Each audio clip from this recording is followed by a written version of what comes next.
Hello, Jan Roberts here from South Africa, and today I'm going to talk about your inner circle. If you constantly surround yourself with negative people, you are probably also a negative person. How does that statement grab you? Now, I'm just throwing it out there for several reasons. Because how is your mood every day? Who influences your mood and those emotions? And how well do you know your inner circle? You know, those people closest to you? And I'm going to talk a little bit about it because there is a certain connection between all of that.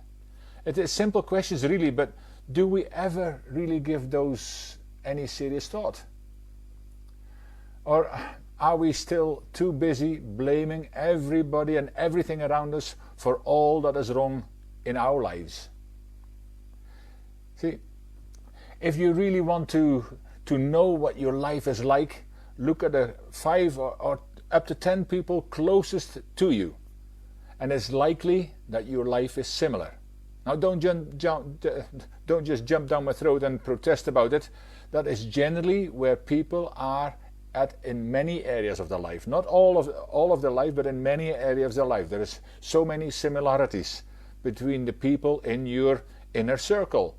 You might not call it your inner circle, your close friends, whatever you call it, but the people who are close to you. See, if the way you live your life is influenced by your inner circle, you might have to take a closer look at that circle, and if you do not like what you discover, change it. Oh, that's easy for you to say, because I cannot, and then the excuses start coming one after the other. If you want to make an excuse about why you cannot change, if you know that the people you're surrounded by are at best negative, even poisonous up to a point, or for whatever reason that it's not good for you as a person, then see, I'm not telling you that you must make those changes, but at least be aware of the influence those people have in your life. Or should I say, the influence you allow them to have in your life. Yes, you heard that right. It's always a choice. Now, when I look at some of the people I hold dear and who are close to me, I actually feel privileged to have them within reach of me. Even though I might not be within reach of it and close to them as much as I like, but I have certainly got them within reach, even using modern technology. I've also gained some amazing friends over the last few years here in South Africa as well. So I feel really blessed to have some of those people. And did that come naturally? Well, some of it did, of course, because you also attract the way you feel, and I'm generally quite a positive person. But sometimes you have to work on those, and the long-term relationships, like my best friends, we've been best friends for over 40 years now.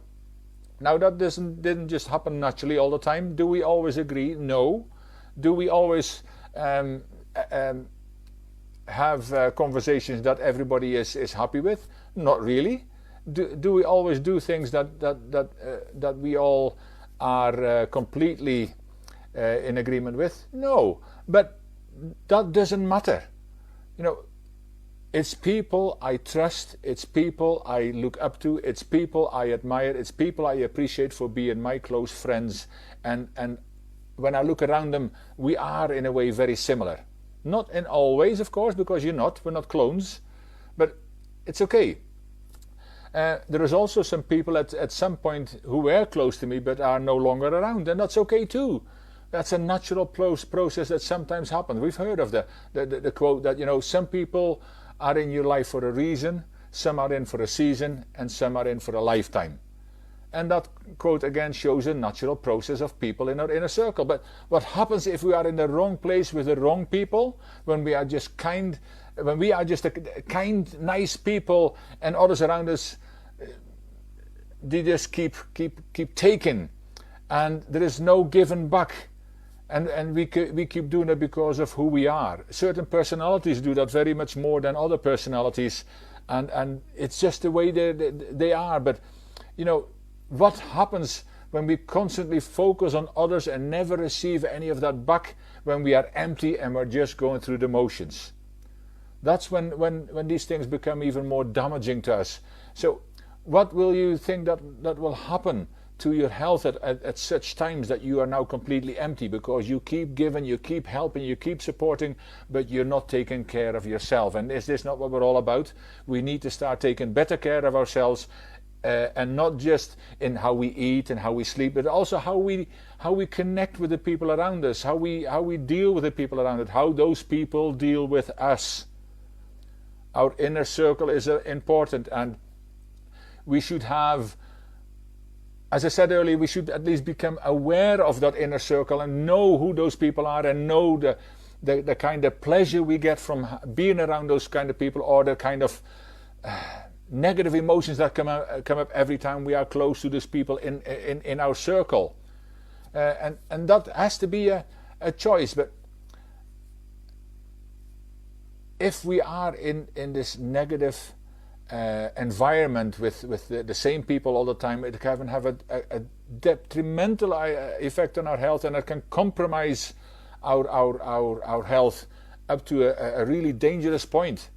But that is why it's also important for our self-care. You could even go as far as to say your self-preservation, to take some time out and actually look into this area of your inner circle, the people close to you, whatever you want to call it. Your close friends, are they really friends? But the people you hang around with on a regular basis. If you're happy in your circle, and I'm not talking about comfortable, that's a totally different matter, then ensure you also play a positive role with those around you, because it is of course a lot of give and take in those close circles. It always is. But if there is a challenge in that area, then maybe it's time to take a good hard look at your situation, and if need be, change it. Now, I'm not saying you can never spend time with those people any longer, just less time, and start to involve the kind of people you need, want and deserve around you. You will start to have a different outlook on life, which will have tremendous impact on your health and well-being. You need to really live every day in the best way possible, because you owe it to yourself. Arthur actually sent me a quote about some of this before, and I want to finish with that. And it said, don't ask yourself what the world needs. Ask yourself what makes you come alive, and then go and do that. Because what the world needs is people who have come alive. That's a great quote by Howard Thurman. And I want to leave you with that, and I'll see you tomorrow. Have a good evening. Take care.